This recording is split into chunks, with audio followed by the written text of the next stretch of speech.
ये बात कुछ दिन पहले की है जब जादू का मुझे फोन आता है और जादू कहता है भाई अपन को अपनी पब्लिक को क्वांटम मैकेनिक्स के बेसिक समझा दो, वो भी 5 मिनट के अंदर। तो फिर मैं कहता हूँ ठीक है। ओके।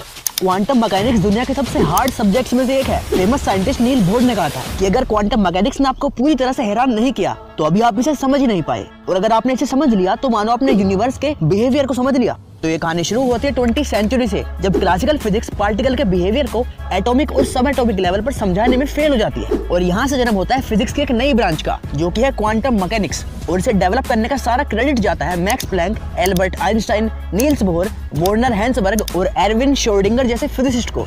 तो पहला सवाल है कि क्वांटम मैकेनिक्स क्या है। क्वांटम मैकेनिक्स एक फंडामेंटल थ्योरी है जो मैटर और एनर्जी के बिहेवियर को सबसे छोटे स्केल पर समझाती है। ये एक ऐसी फील्ड है जिसने ब्रह्मांड की हमारी समझ में क्रांति ला दी। तो ये बहुत जरूरी है कि हमें इसके कॉन्सेप्ट की एक बेसिक अंडरस्टैंडिंग हो।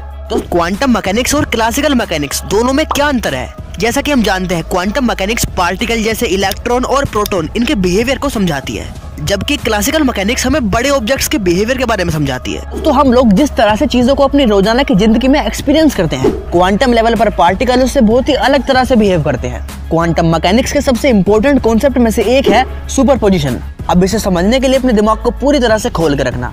ये कॉन्सेप्ट कहता है कि एक पार्टिकल एक ही समय पर एक से ज्यादा स्टेट्स में हो सकता है। एग्जांपल के लिए, इसके अकॉर्डिंग अगर आप एक कॉइन को टॉस करते हो तो वो एक ही समय पर हेड और टेल दोनों हो सकता है, सिर्फ तब तक जब तक ऑब्जर्वर उसे ना देख रहा हो। आई नो कि इसे इमेजिन करने में दिमाग की सिट्टी पिट्टी गुल हो गई होगी, बट क्वांटम मैकेनिक्स यही कहती है। और दोस्तों, क्वांटम मैकेनिक्स में पार्टिकल के बिहेवियर को समझने के लिए वेव फंक्शन को यूज किया जाता है, जो किसी पर्टिकुलर स्टेट में इलेक्ट्रॉन के पाए जाने की प्रोबेबिलिटी बताता है। क्योंकि इलेक्ट्रॉन वेव है तो हम उसकी पर्टिकुलर पोजीशन नहीं बता सकते। अब इलेक्ट्रॉन वेव कैसे है इसके बारे में हम आगे बात करेंगे। क्वांटम मैकेनिक्स में अगला इंपॉर्टेंट कॉन्सेप्ट है वेव पार्टिकल डुअलिटी। इसका मतलब है कि एक पार्टिकल वेव और पार्टिकल दोनों की तरह बिहेव कर सकता है, जो इस बात पर डिपेंड करता है कि उस पार्टिकल को कैसे ऑब्जर्व किया गया। इसका सबसे अच्छा एग्जांपल है डबल स्लिट एक्सपेरिमेंट। अब दोस्तों, ये बहुत ही इंटरेस्टिंग एक्सपेरिमेंट है जो आपके दिमाग को हिला के रख देगा। तो हुआ कुछ यूं था, जब साइंटिस्ट एक डबल स्लिट के थ्रू इलेक्ट्रॉन, जो कि हम जानते हैं मैटर है, उसे पास करते हैं, तो स्लिट से पास होकर वो सामने वाली स्क्रीन पर जो पैटर्न बनाता है, वो पैटर्न तभी बन सकता है जब स्क्रीन से वेव टकराए। तो आप ही की तरह साइंटिस्ट भी ये सोचने लगे कि साला चक्कर क्या है, इलेक्ट्रॉन तो मैटर है, तो ये मैटर होकर वेव की तरह काहे बिहेव कर रहा है। तो इस बार साइंटिस्ट ने एक जाल बिछाया इलेक्ट्रॉन के लिए। वो ये कि इस बार वो स्लिट के पास एक डिवाइस लगा देते हैं ताकि वो इलेक्ट्रॉन के इस बिहेवियर को समझ पाए।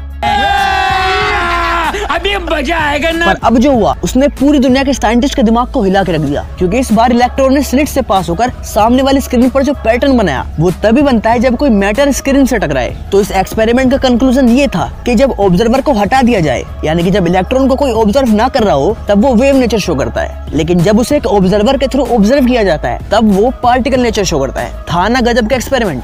नेक्स्ट इंपॉर्टेंट कॉन्सेप्ट है क्वांटम एंटेंगलमेंट। अब इसे समझने से पहले हमें कुछ बातें जाननी होगी कि जैसे इलेक्ट्रॉन अपने एक्सिस पर क्लॉकवाइज और एंटी क्लॉकवाइज घूमता है, और सेम स्टेट में दो अलग अलग इलेक्ट्रॉन की स्पिन सेम नहीं हो सकती। अगर एक की क्लॉकवाइज होगी तो दूसरे की एंटी क्लॉकवाइज होगी।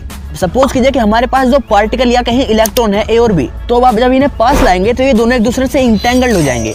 अब इसके बाद चाहे आप इन्हें यूनिवर्स के दो अलग अलग कोनों में क्यों न रख दें, ये तब भी एक दूसरे से इंटेंगल्ड रहेंगे। मतलब अगर एक क्लॉकवाइज घूम रहा है तो दूसरा अपने आप ही एंटी क्लॉकवाइज घूमेगा, यानी कि यूनिवर्स के दो अलग अलग कोने में होने के बाद भी दोनों पार्टिकल्स की प्रॉपर्टी एक दूसरे पर डिपेंड करेंगी। एक पार्टिकल की प्रॉपर्टी चेंज होने पर दूसरा अपनी प्रॉपर्टी अपने आप चेंज कर लेगा, वो भी लाइट की स्पीड से भी तेज। अब आप सोच रहे होंगे कि भाई ये सब तो ठीक है, लेकिन क्वांटम मैकेनिक्स का रियल वर्ल्ड में क्या यूज है।